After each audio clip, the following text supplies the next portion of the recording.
it keeps coming up over and over and over again. People who can play and have been playing for a while, play pretty good, but just don't know what the notes are that they're playing, just don't know where they are on the fingerboard. And it can be, I guess, a little bit daunting to try to really get to know the fingerboard and get to know where all the notes are and what's the best way to do it. One of the most common methods of learning the fingerboard is simply just go up and down each string and play the natural tones, right? The notes that are not sharps or flats on each string. So you can start on the low E, F, G, A, B, C, D, E. What you need to know, of course, as you go up and down each string, of course, it's a good idea to go both directions on the string. So if you're going to go E, D, C, B, A, G, F, E, as well as ascending and descending. And you just need to know that there's a half step between E and F, and there's a half step between B and C. So you can do that on each string. A, B, C, D, E, F, G, A. And then A, G, F, E, D, C, B, A. D, E, F, G, A, B, C, D.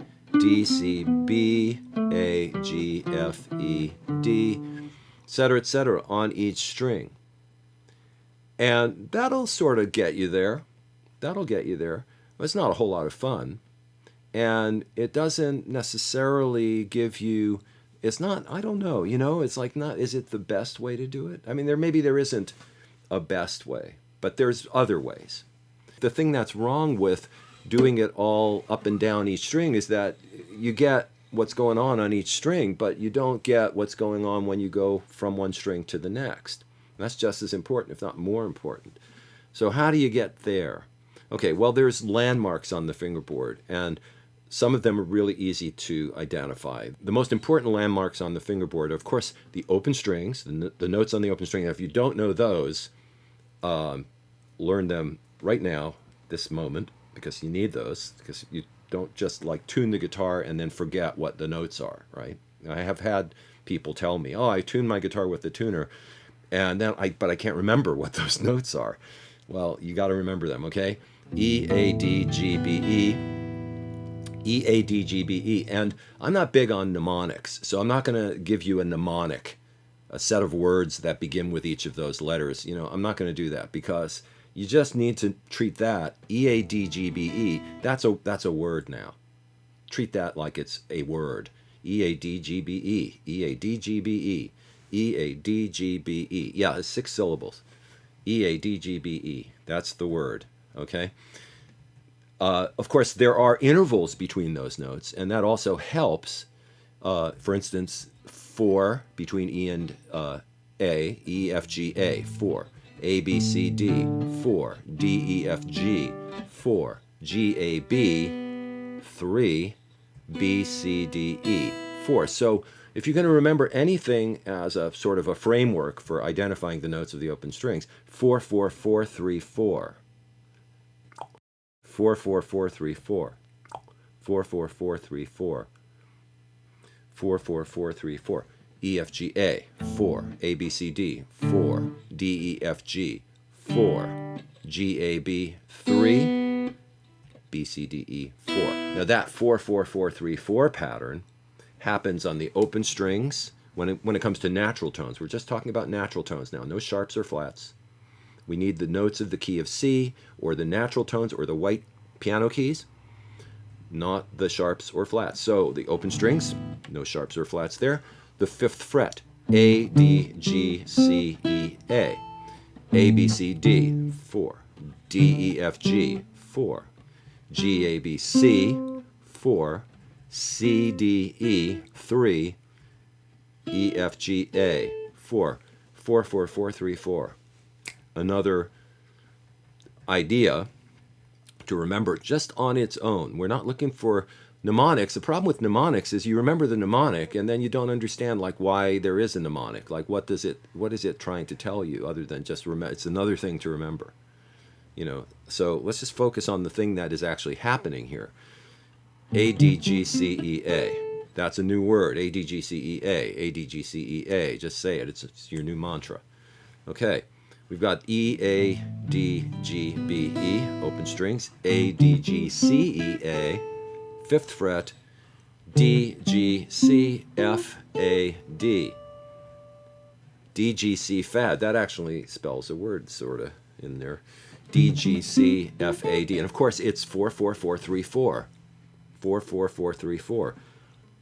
D, E, F, G, G, A, B, C, C, D, E, F, F, G, A, B, C, D. Anytime you go between the 3rd string and the 2nd string, the G string and the B string, the G string and the B string, G, B, that's a major third, a third, G-A-B, 3 alphabet letters. And that's what we're doing when we discuss intervals. We're talking about the number of alphabet letters that you've counted from the lowest note to the highest note, or from one note to the next note. You count each alphabet letter, including the one you start on and the one you end on, and that number of letters, of alphabet letters or letter names for the notes, that's the number of the interval. Every interval is a numerical idea.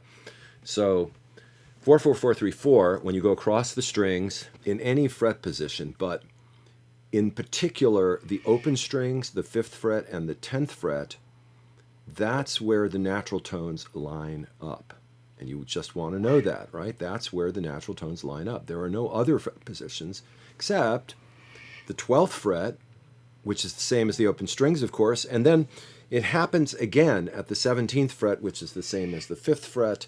If you memorize the open strings to the 12th fret, all the notes between the open strings and the 12th fret, you're good to go, because everything from the 12th fret up, of course, is just going to be a repetition, and you treat the 12th fret as if it were the open strings again. Now that just takes care of those individual fret positions. And of course, yeah, we have the scale idea going up and down, just playing the natural tones on each string. But there's another set of landmarks that are just really useful to know. And in fact, if you look at any standard ordinary piano, yes, the piano, you can see the trick to finding those notes on the guitar. The notes on the piano are arranged so that all of the white keys on the piano, all of the white piano keys are natural tones, and the black piano keys are the sharps or flats, sharps and or flats. And wherever you have a gap in the pattern of black keys, the 2 white keys that are next to each other without a black key in between, those are either going to be E, F, or B and C. When you find the B and the C on the piano, it's right next to the left of the 2 black keys, and the E and the F are just to the left on the piano keyboard of the 3 black keys. So on the piano keyboard, you always know where the notes are because you look for that gap between the black keys. On the guitar, the 4 notes that we were just talking about, the B, the C, the E, and the F, those are the notes that make up the half-step groupings, if you will. On the guitar fingerboard, there are half steps, just like on the piano, when you are playing only natural tones. Now, it's easy to find the first instance of that. You have the open B string and the C on the 1st fret, and you have the open high E string and F on the 1st fret of that string. So you have B, C, E, F, and of course you have the open E, low-pitched open E, and the 1st fret on that string, the low E string, the 6th string, E, F. So we've got B, C, E, F, and we have an E, F down here. But you can find all of the B, C's, E's, and F's, all the E, F's, B's, and C's all over the fingerboard quite easily. And I'll show you exactly how to do that. You start with the open E. You go to F on the 1st fret of the 6th string. Take your next finger on the next string and the next fret after that. That's B. And then the next finger on that same string is C. So we've got E, F, B, C. Now we're just going to go to the next string, to the 2nd fret. We've got E, F, and then B, C on the next string. So 2 notes on each string. And then we go to the 5th fret on the 2nd string and we do it again. E, F, B, C. E, F, B, C, E, F, B, C, E, F, B, C. And you want to do that both directions, C, B, F, E, C, B, F, E, C, B, F, E. Of course, we have B, C, E, F, E, F, B, C, E, F, B, C, E, F, B, C. Then we get the B, C down here, B, C, E, F. They line up, they form this cluster here in the same position. 7th fret, 8th fret, 7th fret, 8th fret. B, C, E, F, B, C, E, F. Now we're going to cross the 3rd rail, B, C. So we've got to go to the 12th fret for that B and that C, 12th fret, 13th fret, and then E, F at the very end. So now we have all of the E's, F's, B's, and C's. I'll run through them again. E, F, B, C, E, F, B, C, E, F, B, C, B, C, E, F, B, C, E, F, B, C, E, F, E, F. We're almost there. We've almost played every single natural tone on the fingerboard between the open strings and the 12th fret. There are 7 notes remaining exactly. What are they? We have an A, a D, and a G. And we have another A, another D, and another G, exactly the same A, D, G. A, D, G, A, D, G.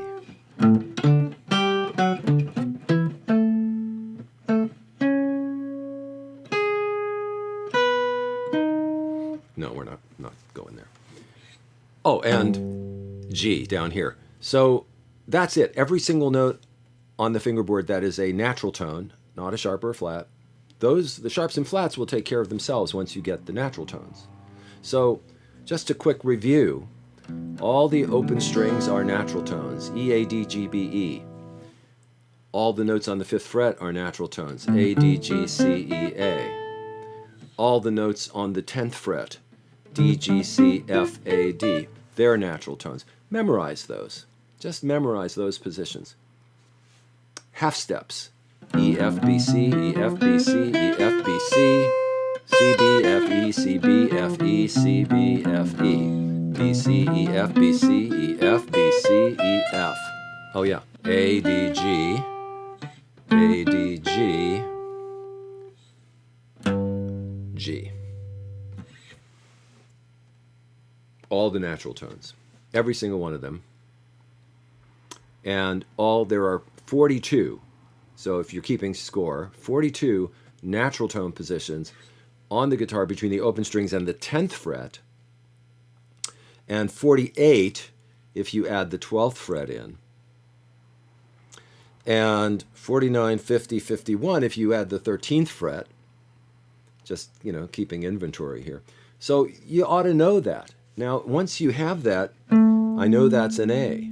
I know it's an A because, well, I've memorized it. How did I memorize it? I memorized it just the way I just showed you. But there are other ways you can approach it. One of my other favorite patterns to work on as a way of kind of just getting familiar with the fingerboard is a thing I call the big box. So here's the big box. G, A, B, C, D, E, F, G, A. The big box, why the big box? Because you've got 2 whole steps in a row on that string, 2 whole steps in a row on that string, 2 whole steps in a row on that string. When I say 2 whole steps, of course, I mean the distance between that and that, between G and A is a whole step, A to B is a whole step, C, D, whole step, D, E, whole step, F, G, whole step, G, A, whole step. The half steps, where are the half steps, right? I'm just playing G, A, B, C, D, E, F, G, A. Well, the half steps happen to fall between the strings this time. When we go G, A, B, C, D, E, F, G, A. So there's a half step, E, F, B, C, B, C, B, C. So this way you get this whole area of the fingerboard memorized as a block, or what I like to call the big box. And that happens in other places on the fingerboard as well. So if you start on G, and it requires that you start on G, and whatever key you're in, G in the key of C will translate to the 5th key degree of any other key. But we're going to stick with the key of C for now, so you're just really familiar with the natural tones. So if we're starting on G, we got G, A, B, C, D, E, F, G, A. Notice this pattern begins on G and ends on A, which means it's a ninth. In other words, 1, 2, 3, 4, 5, 6, 7 octave, and then ninth, or the second of the next scale. The next major, major? What is this? G, Mixolydian mode. If you start on G, G, A, B, C, D, E, F, G, that's Mixolydian mode. So we go G, A, B, C, D, E, F, G, and then A, that's another big box. G, A, B, 2 whole steps, 2 whole steps. We shift 1 fret higher because we're crossing the third rail. Remember the third rail. What I've talked about the third rail before. The third rail is what happens when you go between the G string and the B string, because it is a third, a major third, where all the other strings are tuned to fourths. And, you know, the third rail, I mean, if you look up third rail in your dictionary, you will find definitions that refer to electric trains, transportation. And the third rail is the thing that carries the electric current that runs the train. Of course, if you step on the third rail, you're toast. It's over. So it's dangerous, and it's a metaphor for basically stuff that's dangerous or too hot to touch. And the third rail on the guitar is what happens when you go between the G and the B string. And because, you know, it's kind of dangerous, because all your patterns will shift when you cross between those two strings. And how they shift and why they shift is something you really want to understand. Basically, the way it works is that since you have a major third when you go from the G to the B, or from the B back down to the G, a major third is 1 half step less than a perfect fourth. Every other consecutive pair of strings is a perfect fourth, 2 whole steps and a half step. Since the interval between the G and the B is only 2 whole steps, we have to make up that additional half step by moving 1 fret higher on the B string as you ascend from the G to the B. Hopefully that's clear.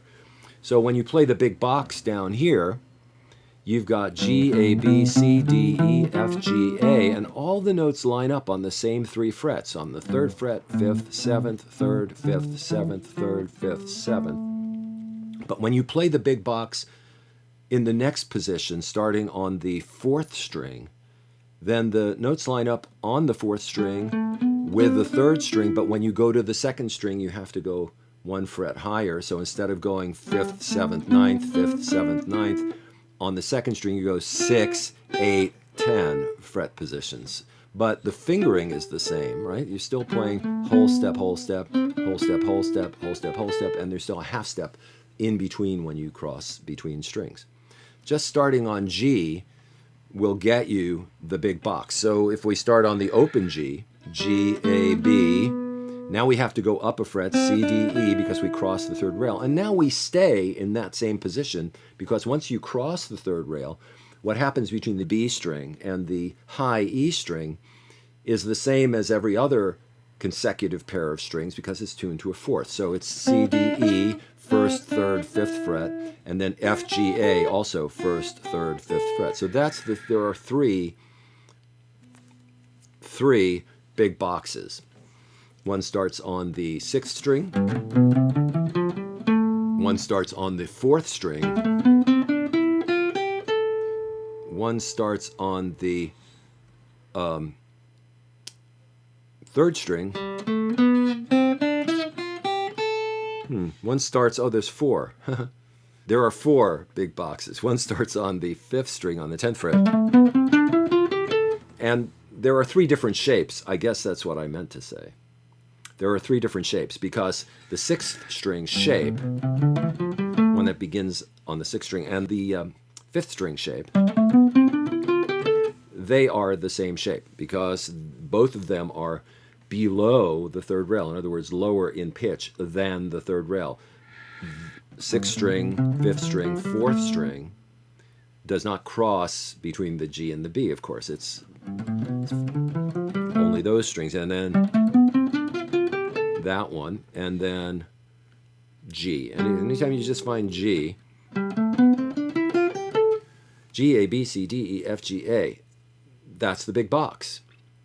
It's another good way to get to know the fingerboard. And also, it's a good exercise because it opens up your hand. You notice I'm using my first, second, fourth, first, second, fourth, first, second, fourth. It's easier to stretch between your first and second fingers than it is between your third and fourth. So if you did first, third, fourth, first, I mean, you could do it that way too. Or you could alternate just for fun, just to make it even more stupid. So whatever works, the big box. So that's another trick. Now the big box, the big box, the main big box is in the middle of the sort of center of the basic planet guitar universe right here, starting on the 3rd fret, ending on the 7th fret, right? 3, 5, 7, 3, 5, 7, 3, 5, 7. What happens when you get to the next string? You're going to go 4, 5, 7, and then on the next string, you're going to go 3, 5, 6, and then back to 3, 5, 7. Why are we doing that? Well, basically, it's all about what notes are available in this big middle section of the fingerboard, starting from the 3rd fret, ending on the 7th fret. What are the available natural tones there? The available natural tones: G, A, B, C, D, E, F, G, A, B, C, D, and then D again. D, E, F, G, A, B. So G, A, B, C, D, E, F, G, A, B, C, D, D, E, F, G, A, B. Why am I playing D twice?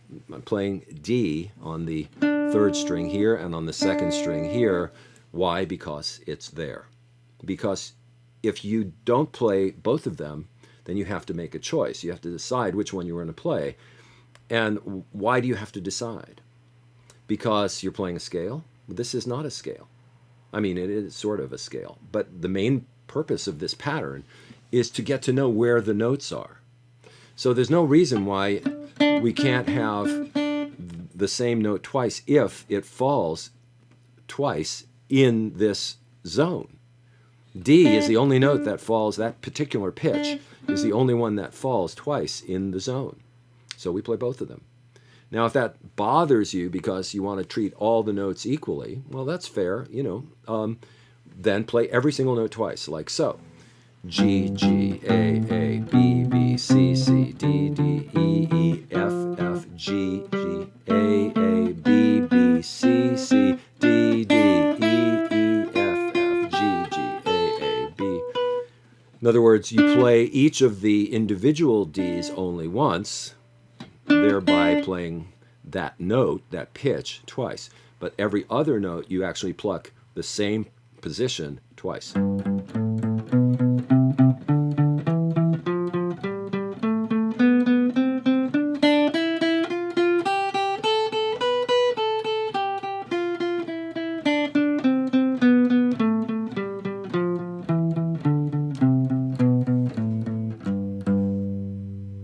And you're going to get to know every note in that part of the fingerboard. Just do that a bunch of times.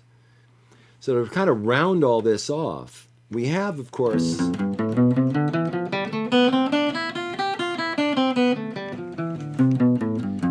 this pattern. This is the open position C major key pattern, which you may come across in some methods as pattern 1, because it's the first one that you play in the open position. Some people refer to that pattern as Phrygian mode because it begins on the E of the key of C, in the key of C, and that's the 3rd step of the key, and that is the tonic, the final, the note that the Phrygian mode is rooted in. The proper term is final, which nobody ever uses that.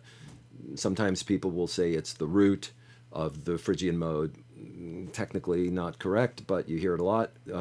Sometimes the tonic of the Phrygian mode. It's the 3 of the key of C, however.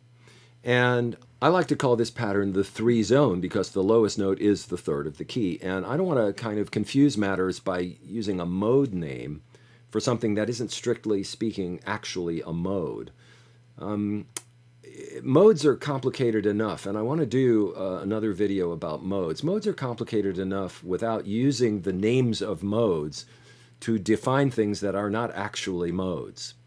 By definition, a mode begins and ends on the same note. If you play a pattern that does not return to the final of the mode, the center, tonal center of the mode, if you will.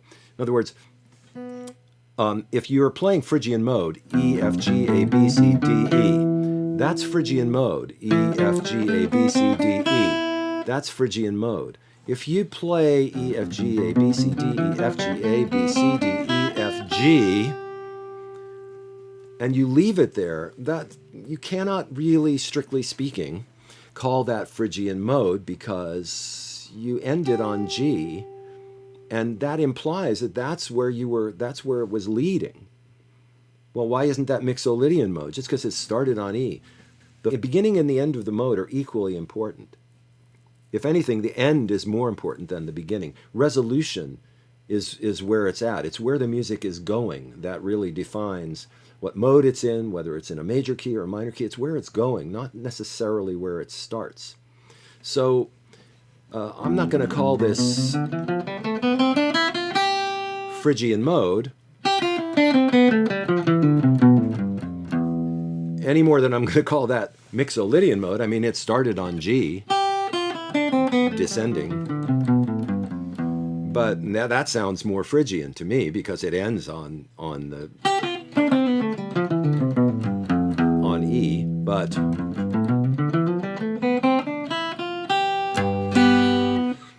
so the 3 zone, that's the open position. All the notes in the key in the open position between the open strings and the 3rd fret. Then there's another very similar pattern that begins on the 7th fret.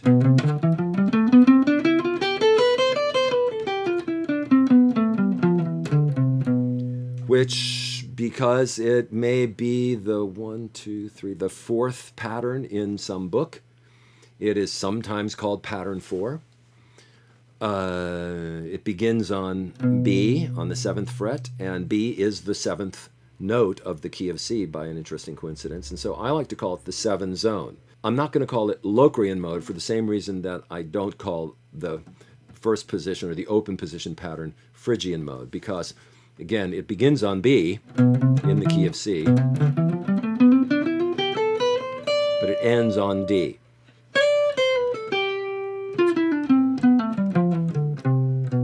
And every mode is embedded in this pattern. Every mode is embedded in the other pattern. It just depends on where you begin and end. We're not going to get into the weeds on that right now. I call this the 7 zone because it begins on the 7th step of the key. Or sometimes I just say the 7.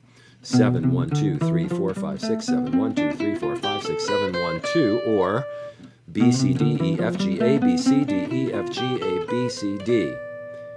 So you can do it both directions, right? D, C, B, A, G, F, E, D, C, B, A, G, F, E, D, C, B. Get in the habit. It seems impossible, maybe, right? You know, oh my God, 7 letters of the alphabet backwards. Oh my God. No, it's not that hard. Just do it. C, B, A, G, F, E, D, C, B, A, G, F, E, D, C. Then you can do the whole alphabet, right? Z, Y, X, W, V, U, T. All the notes of the key of C, every which way. The more ways you can do it, the better. Don't just think, oh, I'm going to memorize them all by playing scales. I'm going to memorize them all by playing, going up and down each string. Use a bunch of different methods, but just get in the habit. Identify the notes as you play them. But look for logical patterns to play that are easy to remember. Know the notes. Know what the names of the notes are as you play. And it's going to make a huge difference when you start thinking about modes. I don't think you can really understand modes or key structure, any of that other stuff, if you don't know the names of the notes you're playing. So do it.